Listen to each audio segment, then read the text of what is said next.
যে জাহান নামে যাবে এরা কয়েকটা কারণে জাহান নামে যাবে, 3-4টা কারণে এরা জাহান নামে যাবে। কি কি 3-4টা কারণ? মেয়ে ছেলের একটা অভ্যাস হলো এই যে নমাজে অলসতা করা। এই যে মাঝে মাঝে ওরা মাসে 2-3 দিন 4 দিন 5 দিন দম পায়, তো 4 দিন দম পায় তো 6 দিন দম লিবে, 5 দিন দম পাইলে 7 দিন লিবে, 7 দিন পাইলে 10 দিন লিবে, মানে এই 2-4 দিন অফার মানে লিবে। রোজাটা রমজানের পরে আদায় করতে হবে কাজা করে, আর নমাজটা করতে হবে না, এটা আল্লাহ অফার দিয়েছে, মানে ছেড়ে দেবে। এটা যখন ভালো হয়ে গেল, মা বোনদের যেটা একটা বেমারি হয়, অসুখ হয় প্রত্যেক মাসে মাসে, যেদিন ভালো হলো, যখন ভালো হলো ফরজ গোসল করে নমাজটা পড়তে হবে। তো এরা নমাজ পড়বে না, যে 2-1 দিন বাড়ি হেলাই, এই লেগে ওরা জাহান নামে যাবে। আরেকটা কারণ ওরা কি করে জাহান নামে যায় শুনেন, মা বোনেরা ভালো করে শোনো, তোমার কথা বলছি। আমি অন্যদিকে যাব, কিন্তু গাড়িটা ব্যাক করে দিলাম, একটু আপনাদেরকে শোনাচ্ছি যে এটা একটা কারণ। যেদিন ভালো হবে ওই দিনই তোমরা ফরজ গোসল করার পরে নমাজ শুরু করে দিবে। জোহর রাখতে ভালো হলে জোহরে গোসল করো, আসলে ফরজ গোসল করে নামাজ শুরু করো, মাগরিব ভালো হলে মাগরিব শুরু করো, মানে টাইম নষ্ট করা যাবে না, ভালো হলে শুরু করো নামাজ। আর একটা কারণে ওরা জাহান নামে যাবে, কোনটা? স্বামীর মুখে মুখে তর্ক করা। কতগালা মহিলা আছে স্বামীর মুখে মুখে তর্ক, খালি স্বামীর মুখে মুখে তর্ক। আর কিছু মহিলা আছে স্বামীকে বরদোয়া করা। স্বামীকে বরদোয়া দিতে হয় না, বুঝতে পেরেছেন? বরদোয়া কোনো মানুষকে দেওয়া যাবে না, কোনো কাহাকুকে বরদোয়া দেওয়া যাবে না। কিরকম দেওয়া যাবে না বরদোয়াটা শুনলেন? কথা না শুনলে কিন্তু ভালো লাগবে না বলতে, কথাটা শুনবেন যখন ধ্যান দিয়ে তো বলতে ভালো লাগবে, হাদিসটা মনে পড়বে। আর ভালো করে যদি না শুনেন তো জানা হাদিসটা ফের ভুলে যাবো, কোনটা খেয়াল ছুটে যাবে, বুঝতে পেরেছেন? বরদোয়া দেওয়াই যাবে না, কোনো জিনিসকে দেওয়া না, কোনো মানুষকে দেওয়া যাবে না, কোনো লোককে দেওয়া যাবে না। কেউ যদি অন্যায় করে, যার উপরে অন্যায় করবে ও হলো মাজলুম, আর যে অন্যায় করবে ও হচ্ছে জালেম। তো বরদোয়া দিবেন না। মেয়ে ছেলেরা বরদোয়া দেয়, তোর চোখে চোখ কানা হবে, তোর হাতে কুড়ি হবে, তোর মুখে কুড়ি হবে। মেয়ে ছেলে ঝড়ালে তোর পেটের ছেলেটা গলবে, পচবে, সরবে, পচাবার হবে। এই যে একটা বরদোয়া নাকি, এগুলা কইতে হয় না। আল্লাহর নবীর জামানাতে একটা সাহাবী ছিল, তো ও বাতাসকে বরদোয়া দিয়ে দিয়েছে, মানে হাঁটছে তো আগা যুগে যারা বয়স্ক লোক ওরা বুঝতে পারবে, চ্যাংড়ারা বুঝতে পারবে না। পচ্ছা ঝাউইটা যখন হইতো আগা যুগে, তো সিনা ফুলিয়ে হাঁকড়া হাঁটতে হয়তো পশ্চিম মুখ করে, না হাঁটা যাবে না, ঠেলা ফেলে চলে যাবে। ফের ওই একদম ফুল গিয়ারে 1 নম্বর গিয়ারে লাগে ও করে হাঁটতে হয় পাঁচা দিকে, মানে পশ্চিমে মুখ করে। এরকম ঝড় ছিল কিনা আগা দিকে, রাস্তাতে সরানে ধুলা বালু থাকতো না, এত পচ্ছা ঝাউইটা হয়তো সবকে উড়িয়া লিয়ে চলে যেত। গায়ে এলান করতো, পোহাতে সব হাতে রাখলো, দুপুর রাখা যাবে না তো গাঁকে গা পুড়ে যাবে। পুরো তো আগে এলাম আক্কা গা পুড়ে যেত, গাঁকে গা সাপ। এগুলো আমরা ছোট ছিলাম তখন দেখেছি, যারা বয়স্ক লোক ওরা জানে, চ্যাংড়া পিলারা বুঝতে পারবে না কিরকম পচ্ছা ঝড়। এখন তো পচ্ছা চৈত মাস বুঝাই যায় না, ঘোড়ার নেম ফির ফির করে হাওয়া। তো ওই সাহাবিটা হেঁটে যাচ্ছে, আর সারটা সবকে উড়িয়ে চলেছে সার সার করে। তো ও বাতাসকে বরদোয়া দিয়ে দিয়েছে, বাতাসটাকে বরদোয়া দিয়েছে। তো আরেকটা সাহাবী ওর সাথে ছিল, উজা আল্লাহ রাসূলের কাছে দরখাস্ত করে দিলে, হুজুর এই লোকটা আপনার এই সাহাবী বাতাসকে বরদোয়া দিয়েছে। আল্লাহ রসুল বলে, কি তুমি বাতাসকে বরদোয়া দিয়েছো? জি হুজুর, আমার 60টা কাপড় ধরে সবকে উড়িয়ে চলে যেত, গেল দেবো না, বরদোয়া দিয়ে দিয়েছি আমি। বলে খেপা, ও তো আল্লাহর অর্ডারে বইছে, তুই কেন বরদোয়া দিতে গেলি? আল্লাহ অর্ডার না করলেও ঝড় বইবে? বইবে না। তো আল্লাহর অর্ডারে বইজকে কিনে দিলি। কেউ যদি কাউকে বরদোয়া দিয়ে দেয়, তো বরদোয়াটা সকালে দিলে তো সারাদিন ঘুরবে ঘুরবে ঘুরবে, সন্ধ্যার টাইমে মগরিবের টাইমে অরিজিনাল হয়তো ওকে যায় লেগে যাবে, আর অরিজিনাল না হয়তো ওই বরদোয়াটা যে বরদোয়া দিবে ওর ঘাড়ে যা বসে যাবে। ওর ঘাড়ে বসে যায় তখন ওকে টাইনা মরতে হবে, ওই যে কুড়ি আচা পোকা হবে ওয়ারই হবে। যেটা বরদোয়া দিয়েছে, তুই এরকম অপমান খেয়ে মরবি, মায়ের খেয়ে মরবি, লাত খেয়ে মরবি, তুই এরকম হবি, তুই খেতে জুটবে না, তুই না খেয়ে মরবি, ওকে ওইরকম না খেয়ে মরতে হবে, মানে ওই বরদোয়াটা ওকে লেগে যাবে। তো এই লেগা মা বোনেরা বরদোয়া কাকুকে দিবে না। ভাইয়েরা বাবজিরা আপনারাও কাউকে বরদোয়া দিবে না। কেউ অন্যায় করে বলে দেবে আল্লাহর বিচার তুমি করিও, কি করবে না করবে আল্লাহ তুমি বিচারটা করে দিও, আল্লাহ আল্লাহ করে দেবে। ঠিক আল্লাহকে বিচার দেয়, চুপচাপ গাল টাল দিবেন না, হয়ে যাবে। তো এইবার কথাগুলো মন দিয়ে শুনেন, যে আপনার আগে বলছি কথাগুলো আসছি, মেয়ে ছেলেরও কথা আসবে, পর্দা টর্দারও ব্যাপারটা আসবে। যে আল্লাহ রসুল বললেন যে যখন ওই লোকটাকে দেখলেন, তো লোকটার এইভাবে আজাব হচ্ছে। আল্লাহর নবী জিবরাইল বললেন, নবীগণ একটু আগে বাড়েন। আর একটু আগে বাড়লেন, একটা লোককে দেখতে পেলেন রে ভাই। একটা লোকের গলাতে 7টা বাঘ জামিনকে ঝুলিয়ে দেওয়া হয়েছে। লোকটা চাঁড়তে পারে না, উকাস পায় না। ফেরেশতারা বলছে আর কিছু লাগবে নাকি, আর খানিক জমি টমি নিবে। লোকটা চেড়া উকাস করতে পারে না, জিঞ্জির বাইনা 7টা বাঘ জমিনকে ঝুলিয়ে দিয়েছে। আল্লাহর নবী জিবরাইলকে বললেন, জিবরাইল, এই লোকটা পৃথিবীতে কি পাপ করেছে? আল্লাহ ইয়ার গলাতে 7টা ভাগ জমিনকে ঝুলিয়ে দিয়েছে। ব্যাপারটা কি? কি অপরাধ করেছে বলুন তো? লোকটা খালি চিৎকার করছে বাপরে মারে করে। জিবরাইল বললেন, নবী গো, এই লোকটা ছিল পৃথিবীতে আইল চাপার ওস্তাদ। প্রত্যেক বছর লোকের আইল কাটত, 2 আঙ্গুল 4 আঙ্গুল করে আইল চাপত, ইটকে হটাত, পিলারকে হটাইত, পড়োশিকে কষ্ট দিত, আইলের জমিবালাকে কষ্ট দিয়ে বছরে 2 বা 3 বার আইল চাপত। কারুর যদি 1 ইঞ্চি 1 ধুল জমি চেপেলেন, কায়ামাতের দিন 7 তাবাক জামিন। এই পৃথিবীটা 1 তাবাক, এর নিচে আরেকটা পৃথিবী আছে, ওটা 1 তাবাক, তার নিচে একটা দুনিয়া আছে, ওটা 1 তাবাক, 7 তাবাক সারা পৃথিবীটা গলায় ঝুলিয়ে দিবে ভাই। তো এই লেগে এই কাজ করতে যাবেন না, যেতে হয় না। জমি, কাহারুর জমি দাবতে হবে না, কাহারুর জমি বেমানি করতে হবে না, শয়তানি করতে হবে না, কাহারুর 1-2 শতক জমি বেমানি করিয়েন না। মাটির তলে যেতে হবে, হিসাব দিতে হবে, বুঝতে পেরেছেন? একদিন আল্লাহ রসুল এক জায়গা থেকে চলে আসছেন, রাস্তাতে 2টা লোক একবারে এমন আইলিয়া কাজিয়া করছে। একটা লোক বলছে এখানে আইল হবে, এদিককার জমিওয়ালা করছে না এটা আইল হবে। দুজনে খালি হুড়াহুড়ি করছে, বলছে এটা আইল, বলে এটা আইল। খুব কাজিয়া চলছে, রাগারাগি চলছে, ঝগড়া চলছে। আল্লাহর রাসূল ওদিক থেকে চলে আসছেন। তো চলে আসছে, তো আল্লাহর রাসূলের মাথাতে করেছে কি একটা কলসি আছে, বড় কলসি। এখনকার ছেলেবেলা কলসিও বুঝতে পারবে না, ঘোড়ার ডিম কলসিকে আগে করে। কলসিটা মাথায় করে চলে আসছে। লোক 2টা বলছেন, নবী গো, একটু আসেন, এখানে আসেন তো, আমাদের একটা ঝামেলা লেগে আছে, ঝামেলাটা মিটিয়ে দেন তো। আল্লাহ রসুল লোক 2টার কাছে আসলেন। আসার পরে কলসিটাকে মাথা থেকে নামালেন, আর কলসটাকে মাথা থেকে নামিয়ে পায়ের ওপরে, হাঁটুর ওপরে ধরে আছে। বলছে কি হয়েছে রে বাবা, বলো। তো বলছে, হুজুর আপনি কলসিটা নিচে রাখেন না, পায়ে ধরে আছেন, ভারী পানি ভরা আছে, তা আপনি নিচে রাখেন। বলছে, না বাবা, নিচে রাখবো না, যদি নিচে রাখি কলসির তলাতে অন্য জনের জমির ধুলা ভরে যাবে, মাটি ভরে যাবে, বালু ভরে যাবে। এটাকে যখন মাথায় করে নিয়ে যাবো, ঝেড়ে দেবো, তাও নিয়ে যাবো, তাও খানিক মাটি টাটি লেগে থাকবে। তো এই যদি আল্লাহ কিয়ামতের দিন খালি আমাকে প্রশ্ন করে লেয় যে তুমি পরের জমির ধুলা কিনে নিয়ে এসেছিলে, তো আমি জবাব দিতে পারবো না। এই লেগে মাটিতে রাখবো না, কি হয়েছে তোমাকে বলো, আমি উপরে। লোক দূরে কইছে, সুবহানাল্লাহ। যেটি ধুলা যাবে কলসির তলাতে, তো তার আজুর পাশন মিটবে না, ফের মিটবে না নাকি, কয়টা বালু যাবে। তার উপরে যদি ভয় করে আল্লাহকে, দেখাও করছে কিয়ামতের দিন হিসাব দিতে পারবো না, আর আমরা আইলিয়া কাজিয়া করছি। ই কইছে, ভাই 2 হাত দিকে চেপে দাও। ই কইছে, না ভাই, হাত দিকে তুমি 2 হাত চেপে দাও ভাই। ইয়া ফের এক ঝামেলা লেগে গেল। ও কইছে, তুমি চেপে দাও, আমি কিচ্ছু করবো না, তোমারও। ও কইছে, না তুমি হাত দিকে 2 হাত চেপে দাও, আমি কিছু করবো না, লাও। ই এক জ্বালা লেগে গেল। আল্লাহর রাসূল বললেন, শোনো, তোমরা ওই কানাতে দড়ি মানে একটা খুঁটা পুঁতে দাও, এখানে খুঁটা পুঁতো, দড়িকে সোজা করে টানিয়া আইলটাকে মিডিলে সোজা করে দিয়ে দাও, কাজিয়া করিও না। আর মা বোনেরা করে কি, লোকের ভুঁয়ে যদি খেলে আইঠাল ঢেল দেখালে, আইঠাল মাটির চুরি করে লেজে রাইতে রাইতে খালি কুঠি বানাবে, আখা বানাবে, বসনা বানাবে, জাতা বানাবে, ঢিকি বানাবে, ঘোড়ার ডিম বানাবে। এগুলা হিসাব লাগবে না কি জি? মা বোনেরা এগুলা হিসাব লাগবে না? পরে ঢেল তুমি বিনা কথাতে নিলে, জমিওয়ালা খুশি মনে দিয়েছে তোমাকে ঢেলটি। হ্যাঁ, কাহারুর জমির ঢেল আনবে না। তোমার আইঠাল মাটির দরকার আছে, ও কহ ভাই তোমার বাড়ি থেকে 1 ডালি আমি ঢেল নিয়ে আসবো। আমার মা ভুঁয়ে বাড়ির আগা দিয়ে খানিক আইঠাল মাটি ট্রেক্টারে করে ধুইয়া ফেলে ডিহি ভরেছি। তো পড়োশি গেলা কইছে, বলি সাহেব আইঠাল মাটি নেবো। আর কি ভাই কইছে, লেবো। আমি দুনিয়াতে মাটি পাও না, ওই হাত ঢওয়া মাটি ট্রেক্টার দিয়ে কিনে না ফেলে জটি লিবে। বলি সাহেব দিলে ভালো, তুমি লাও, যত লিবে লাও। ওই 1 ডালি 10 ডালি ঢেলাম, যা কই হয়েছিস তো লিয়ে দিয়ে দিলাম। এটা খুশি হলো, কোনো ব্যাপার নাই। 1 ডালিকে যদি 2-4 ডালি লিয়ে লাই, তো লিয়ে লোক গা, কোনো ব্যাপার। আমি তো খুশি মনে দিয়েছি। কিন্তু কাহারুর বিনা কহাতে কাহারুর কোনো জিনিস তুলতে হয় না।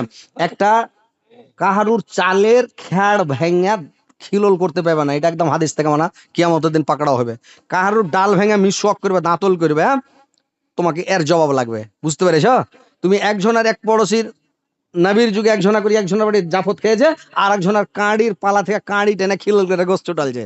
ওই লোকটা মরেছে, কি মানে ওকে মরার পরে ওর হিসাব শুরু হয়ে গেছে, পরের কাঁড়ি কেনে টানলে।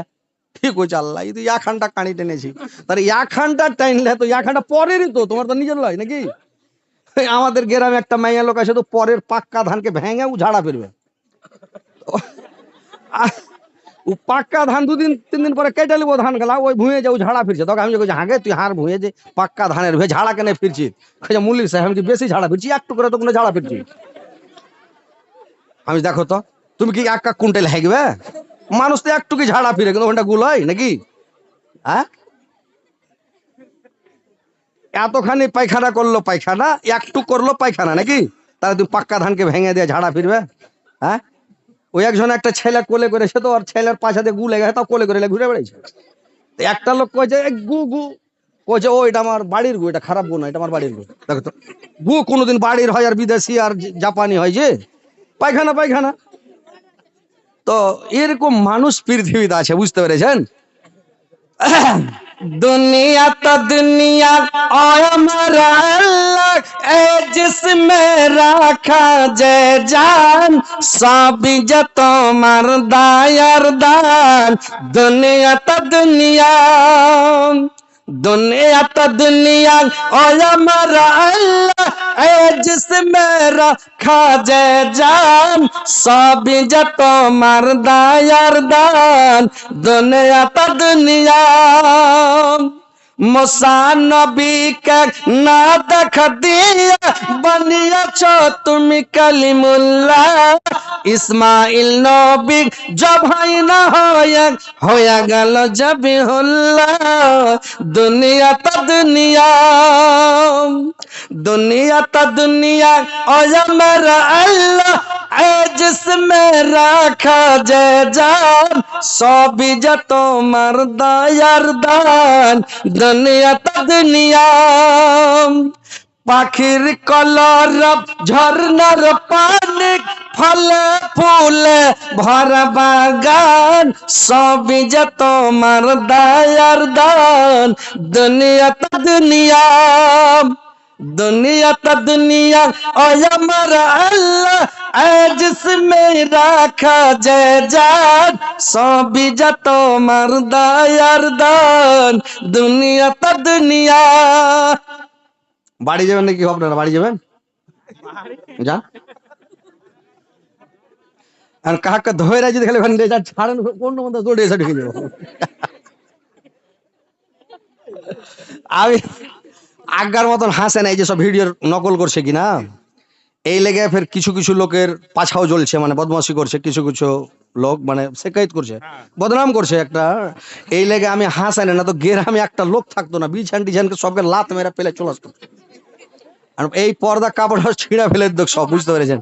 কিন্তু এখন বলি না ভাই, হাসায় না, তাও ঝোঁকে ঝোঁকে বাড়িয়ে যে এটিও ফের পোহাতে নকল করবে, দেখবেন যে ওই ফের শুরু হয়ে গেছে। আর এই বদমাইশেরা এরাকে বলছি যে দেখ তোরা নকল করবি করে, কিন্তু এই জুতা স্যান্ডেল টাঙিস না, সাহাড় বারহন টাঙিস না। এই বদমাইশেরা জুতা টাঙছে মুখের আগা দিকে, আর একটা স্যান্ডেল টাঙছে, কে একটা বাড়ুন টেঙে দিছে, কে সাহার টেঙে দিছে। এগুলা একটা আলেমের বেজ্জতি করছে, বক্তারকে নকল করছে। আরে নকল করছে ভালো করে কর না, একটা মাইক্রোফোনটা করে কর। কেস করলে কেস হয়ে যাবে। কয়েকটা লোককে ধরিয়ে দিয়েছি, মানে সাইবার ক্রাইমে কেস দিয়ে। আমাদের মানে এই প্রত্যেক জেলাতে একটা করে সাইবার ক্রাইম আছে। ও যদি ভিডিওটা ডিলিটও করে দেয় তাও ধরলে, কত তারিখে ডিলিট করলে, কখন ডিলিট করলে, ও যদি চায় একদম অ্যাকশন থেকে, আমেরিকা থেকে, ফেসবুক থেকে ডিলিট চলে আসবে। কয়েকজনের উপরে কেস করে সবকে ভরেছি কিনা সব ঠান্ডা হয়েছে। এখন নতুন নতুন কয়েকটা চাংড়া ফের শুরু হয়ে গেছে। একটা ছোট্ট চাংড়া বার হয়ে গেছে, বললে যার স্ত্রী ছোট ওর মনে শান্তি নাই, যার স্ত্রীটা মোটা ওর মনের মধ্যে শান্তি নাই, যার স্ত্রীটা লম্বা ওর মনে শান্তি নাই। এই যেগুলা বলেছি ওগুলা চলেছে ছেড়া নকল করে। জান্নাতের কথা বলতে যায়, এটা উদাহরণ দিয়েছি যে পৃথিবীতে মানুষের মন ভরবে না ভাই। যার স্ত্রী মোটা ওর মনে শান্তি নেই, বলছে পাতলা হলে ভালো হতো। যারটা পাতলা ওর মনে শান্তি নেই, বলছে আল্লাহ মোটা হলে ভালো হতো। যারটা লম্বা ও কোজ আল্লাহ বেঠা হলে ভালো হতো, যার বেঠা ও আল্লাহ লম্বা হলে ভালো হতো। যারটা কালো ও কোজ আল্লাহ ধল হলে ভালো হতো, যার ধল ও কোজ কালো হলে ভালো হতো। পৃথিবীতে কারোর মনে শান্তি নাই। জান্নাতে যাবেন ৭০টা হুর পাবেন, একটা ফাও দিবে। ফের দুনিয়ার স্ত্রীটাকে পাবেন তা ৭২টা হবে, ওইখানে মস্তি। আরে বাবরে চলবে ৭২টা হুর লিয়া খালি মাস্তি করবেন। তো এই উদাহরণটা দিয়েছি, ওরা নকল বানিয়ে চলেছে ধাড়া ধাড় ধাড়া ধাড়। এই লেগে ডরে আমি হাসাই না এখন, না তো ফের শুরু করে পৌঁতে দেখবে এই ভিডিওটি কয় জায়গায় যে বাড়াইবে। এবার শুনেন, এবার ভাইরে আমার, বন্ধুরে আমার, এইবার আল্লাহর রাসূল বললেন আলতাকে সোজা করে নাও। এইবার চলে গেলেন কোন মানুষের জমি থাকা ঢেল আনবেন না, মরিচ তুলবেন না, শাক তুলবেন না, বিনা কথা কোন জিনিস কোন মানুষের নিবেন না। আম পেড়ে নিলে কিয়ামতের দিন হিসাব লাগবে, দাঁতল ভেঙালেন হিসাব লাগবে, মরিচ তুলা নিলে হিসাব লাগবে। এখন মেয়া লোক করছে কি জাল, এখন আলু তুলা বদনাই ভরে লিজে ঝাড়া পিতে পুড়িয়া খেয়েছে বাড়ি যা। আলুটা তুলে নিল কিয়ামতের দিন, মানে ধরবে, পাকড়াও হবে। কারুর বিনা বলাতে কোনো জিনিস চুরি করবেন না, উঠাইবেন না। মা বোনেরা ভালো করে শুনেন, ভাইরা বাপজিরা ভালো করে শুনেন, কারুর কোনো জিনিস চুরি করবেন না, লুকাইবেন না। আল্লাহর রাসূল আর একটু আগে বাড়লেন, আর একটা দৃশ্য দেখতে পেলেন। একটা লোককে আল্লাহর নবী দেখলেন খুবই জ্বলন্ত আগুনের মধ্যে, একবারে দগদগে আগুনের মধ্যে, সব চাইতে ভারী আযাব ওই লোকটার উপরে। ওই আগুনের জঙ্গলে পড়ে আছে, আর লোকটা পুড়ছে, চিৎকার করছে বাপরে মারে করে। গতরে বড় বড় বসন্ত রোগের মতন হইয়া বড়কা বড়কা ফসালিয়া আছে গতরে, আর লোকটা খালি চিৎকার করছে বাপরে মারে করে। আল্লাহর নবী জিজ্ঞাসা করলেন, জিবরাইল বলুন তো এই লোকটা পৃথিবীতে এমন কি পাপ করেছে আল্লাহ ইয়াকে এত বড় সাজা দিয়েছে? জিবরাইল বললেন, শুনেন নবী গো, এই লোকটা পৃথিবীতে পিতা মাতার উপরে হাত উঠালছে, এই লোকটা মাকে মেরেছে, বাপকে মেরেছে। আল্লাহর নবীকে সাহাবীরা জিজ্ঞাসা করলেন, ইয়া রাসূলুল্লাহ, নবী গো বলেন তো কিয়ামতের দিন সবচাইতে ভারী আযাব কোন লোকটাকে দেওয়া হবে? জাহান্নামে সবচাইতে কঠিন আযাব, ভারী আযাব কোনটা মানুষকে আল্লাহ পাক দিবেন বলুন তো? আল্লাহর নবী বললেন, ওরে আমার সাহাবারা শোনো, জাহান্নামে সব থেকে ভারী আযাব, কঠিন আযাব ওই লোকটাকে দেওয়া হবে যে লোকটা নবীর ওপরে হাত উঠাবে, নবী রাসূলকে মারতে চাইবে। খালি মারলে হয় না যে হাত উঠাবে। যেই লোকটা বাপের ওপরে হাত উঠাবে, মার ওপরে হাত উঠাবে, মারা দূরের কথা, খালি কেউ হয়তো খালি দেখি, খালি এবার চালা করতো দেখছি, এই যে সিনা ফুলায় চোখ মুখ দেখে, খালি মা বাপকে কি মারবো, মেরি দিলে। তো যে বাপ মার উপরে হাত উঠাবে, ওর মতন ভারী আযাব জাহান্নামে আর কাউকে দেওয়া হবে না। তো ওই লোকটাকে কঠিন আযাব দেওয়া হয়েছে, ওই লোকটাকে একদম কঠিন আযাব, ওর মতন আযাব জাহান্নামের কাউকে দেওয়া হয়নি। তো লোকটা চিৎকার করছে। তো আল্লাহ রাসূল বললেন, এই লোকটা বলে এটা আপনার উম্মতের মধ্যে কার, এই লোকটা বাপকে মারতো, মাকে মারতো, এই কারণে আল্লাহ এই আযাবটা দিয়েছে। এই যুবকেরা ভাইয়েরা ভালো করে শুনেলেন, মার উপরে জীবনে হাত উঠাবেন না, বাপের উপরে হাত উঠাবেন না, বাপকে কোনোদিন মারবেন না, গেল দিবেন না, জোর করে কথা বলবেন না, ঝিড়কি মারবেন না, চোখ মুখ দেখাবেন না, বাপের সামনে কথা বলবেন একবারে নরম হয়ে, সিলিন্ডার হইয়া কথা বলবেন একদম নরম ভাষাতে, মনে হয়েছে বেমানি মানুষ।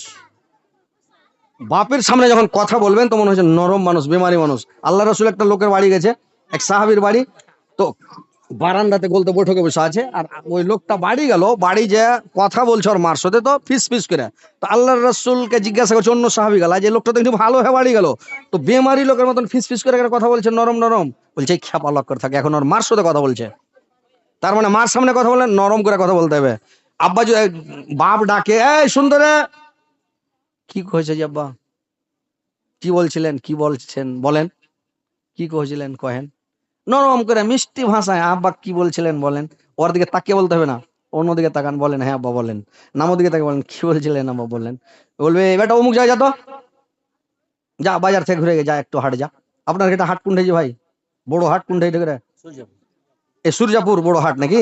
তো বলবে সূর্যাপুর যা, তো একবারও না কইতে হবে না, এই ঠান্ডা যেতে পারবো না, এই মোটরসাইকেল চালা যায় না, যাবো না, এইরকম বলতে হবে না, বলে চলে যাও, একবারে যাও। তাহলে হলো হক আদায় করা, না হলে ওই বড় জাহান্নামে সব থেকে ভারী আযাব হবে যারা মা বাপের উপরে হাত উঠায়, চোখ মুখ দেখায়, খাঁখড় মারে, গলাবাজি করে, ওকে সব থেকে ভারী আযাব। এইবার আল্লাহর রাসূল আর একটু আগে বাড়লেন, আর একটা দৃশ্য দেখলেন রে ভাই। কি দৃশ্য দেখলেন? একটা হাঁড়িতে দেখছে একবারে রুচি পাখির মাংস, একবারে সুন্দর রুচি পাখির মাংস রান্না করা আছে, আর আর একটা বাসনে পচা সড়া দুর্গন্ধযুক্ত মাংস আছে। কিন্তু মানুষেরা, লোকজন গুলা ওই রুচি পাখির মাংস, ভালো সুস্বাদ মাংস খানি, রান্না করা মাংস কেউ খায় না ভাই। ওই পচা সড়া দুর্গন্ধ মাংস খানির কাছে লোক ভিড় জমিয়ে হুড়াহুড়ি করে খেয়েছে। আল্লাহর নবী জিবরাইলকে জিজ্ঞাসা করলেন, জিবরাইল এ কি ব্যাপার, এখানে সুন্দর মাংস রান্না করা আছে, ভালো মাংস, সেন্টওয়ালা মাংস, ভালো মাংস, আর ওইখানে পচা সড়া দুর্গন্ধযুক্ত গ্যান্দা মাংস রান্না করা আছে, ওই পচা সড়া মাংস সব হুড়াহুড়ি করে খেয়েছে, আর এই রুচি মাংস, ভালো মাংস খানি কেউ খাচ্ছে না, ব্যাপার কি? জিবরাইল বললেন, শুনেন নবী গো, এই লোকটা, এই যে মাংসটা রুচি মাংস ছাড়া গন্ধ মাংস খাচ্ছে, এর মানে হলো মানুষের বিয়ে করা হালাল, যার বউ আছে, মোহর দেওয়া বউ, বিয়ে করা হালাল বউ আছে, ওর কাছে মানুষ যায় না। আর একটা পরের স্ত্রীর কাছে, পরের মেয়ের কাছে, পরের বেটির কাছে এরা যে রাত কাটায়, তার কাছে মানে জেনা করে, কুকর্ম করে, খারাপ কাজ করে, তার মানে ওটা দুর্গন্ধযুক্ত পচা ছড়া দুর্গন্ধ। পরের স্ত্রী ভালো নয়, পচা ছড়া স্ত্রী, কিন্তু লোক নিজের স্ত্রীটাকে ভালোবাসে না, পরের স্ত্রীটাকে খুব ভালো মনে করে। এই কারণে যারা পরের স্ত্রীর কাছে রাত কাটায়, পরের স্ত্রীটা পরের পুরুষ কাছে রাত কাটায়, এর উদাহরণ হলো যে ভালো মাংসটা খাচ্ছে না, পচা ছড়া দুর্গন্ধযুক্ত মাংসটা খাচ্ছে। ভাইরে আমার, জেনাতে লিপ্ত হবে না। আমি বলেছিলাম একটু আগে, মেয়ে ছেলের 4টা কাজ আর পুরুষ লোকের হলো 2টা কাজ। কি 2টা কাজ? আল্লাহর নবী বললেন, তুমি 1 নম্বরে মুখের হেফাজত করবে, জিভের হেফাজত করবে, ফহুশ কথা বলবে না, লোকের গীপত করবে না, গুজব করবে না, লোকের বদনাম করিও না, চুপ করে থাকো, মুখের হেফাজত করো। 1 নাম্বার মুখের হেফাজত। আর 2 নাম্বার লজ্জা স্থানের হেফাজত। তুমি জেনাতে লিপ্ত হয় না, কোনো মহিলার সাথে জেনা করিও না, পরের স্ত্রীর সাথে, পরের মেয়ের সাথে জেনা করবে না। তোমরা এই 2টা কাজ থেকে যদি বেঁচে থাকো, তোমার জান্নাতের জাবিন আমি হয়ে গেলাম, তোমার জান্নাতের জাবিন আমি হয়ে গেলাম। তো 1 নাম্বার হলো মুখের হেফাজত, 2 নাম্বার হলো জেনা। তুমি ঘরে বসে থাকো, চুপচাপ থাকো, জিভার হেফাজত করো, ফৌস কথা বলিও না, বেশি কথা বলিও না। দোকান পাশার মানুষ বসে যে গল্প গুজব শুরু করে দিলে, একটা লোককে যদি দেখলে খারাপ বলে দেন, লোকটা আসলেই খারাপ, লোকটা আসলেই শয়তান, লোকটা আসলেই বদমাস, আপনার সারা জীবনের এবাদত খানি দিয়ে ওর অ্যাকাউন্টে ঢুকে গেল আপনার এবাদত, আপনার ঠন ঠন মানে এদিক সব শেষ। তাইলে এবাদত বান্দিগি করে নিজের নেকি খানি পরের ঢুকে দেখে নিয়ে যাবেন, দোকানে বসে কিনা সময় কাটাবেন, আড্ডাবাজি কেন করবেন? বাড়িতে বসে থাকেন, ঘরে বসে থাকেন, আল্লাহর ভয়ে কাঁদেন, জাহান্নামের ভয়ে কাঁদেন, কিয়ামতের মাঠের ভয়ে কাঁদেন, আর বাড়িতে বসে থাকেন, আর আল্লাহর কাছে দোয়া করেন, কানাকাটা করেন, পাপকে স্মরণ করেন, আল্লাহ আমাকে বাঁচাও, আল্লাহ ক্ষমা করো, আমি যা ভুল করেছি ক্ষমা করো। পাপের ভয়ে কানতে হবে ভাই, আর ঘরে বসে থাকতে হবে, না হলে আপনাকে জাহান্নামে যেতে হবে, জাহান্নামে পুড়তে হবে। তো কথা হচ্ছে যে আপনারা যারা জাহান্নাম থেকে বাঁচবেন, 1 নাম্বার জাহান্নাম থেকে বাঁচার অস্ত্র হলো, জাহান্নাম থেকে বাঁচার অস্ত্র হলো কোনটা জানেন? বাপ মরে গেছে, মা মরে গেছে, এটা মনে করেন হযরত আলী জালসা ছেড়ে দেন, জালসা করবো, আপনাকে ওয়াজ শোনাবো, যতক্ষণ বসে থাকবেন শোনাবো ইনশাল্লাহ। নতুন এসছি, নতুন এলাকার নতুন ফিল, বসে থাকলে আপনাকে শোনাবো। আমি তো জালসাও করি প্লাস জীবনী বক্তা, 5 রাত 7 রাত 10 রাত 20 রাত পর্যন্ত খালি নবীর সিরাত বর্ণনা করি, জীবনী। জীবনের সরে গেলে তো সব কাইনা মরে যাবে, এক জায়গায় জীবনীকে মাল দেয় তো করেছে কি, মানে ইউসুফের জীবনে, জুলেখার ইউসুফের, কিছুদিন আগে একটা আমার জালসা ভাইরাল হয়েছিল অডিও, মানে মোবাইলে সব দেখতো, ওই ইউসুফ জুলেখার, রাহেলা লিয়া, ইয়াকুবের বেটা, এইটা সব শুনতো না। এক সময়ে আল্লাহর নবী গায়বে খবর পাইলেন, আজরাইল নবীজিকে মধুর সুরে ডাকিলেন। এই গাজালটা ভাইরাল হয়েছিল, বুঝলেন? আর ওই গাজালটা থেকে হযরত আলী ভাইরাল, মানে ওই ওয়াজটা থেকে, মানে পৃথিবীতে মানে এত বাজাল ছিল লোক। হ্যাঁ, ওই একজনের পুরুষের নাম ছিল রহমাতুল্লাহ। তো আগা যুগে বেটি ছেলে আর পুরুষের নাম কহিবে না, তার লেগে সালাম ফিরচেতন করছে, আসসালামু আলাইকুম জামালউদ্দিনের বাপ, আসসালামু আলাইকুম জামালউদ্দিনের বাপ, মানে ওর পুরুষটা শুনে যাহার নাম কইছে রহমাতুল্লাহ, তো ধরে দিবে রহমাতুল্লাহ, ওই লেগে ও আর রহমাতুল্লাহ কহিবে না। তো এই ওয়াজটা শুনেছিলেন আপনারা মোবাইলে, আগে শুনতেন, শুনেছিলেন জি ভাই?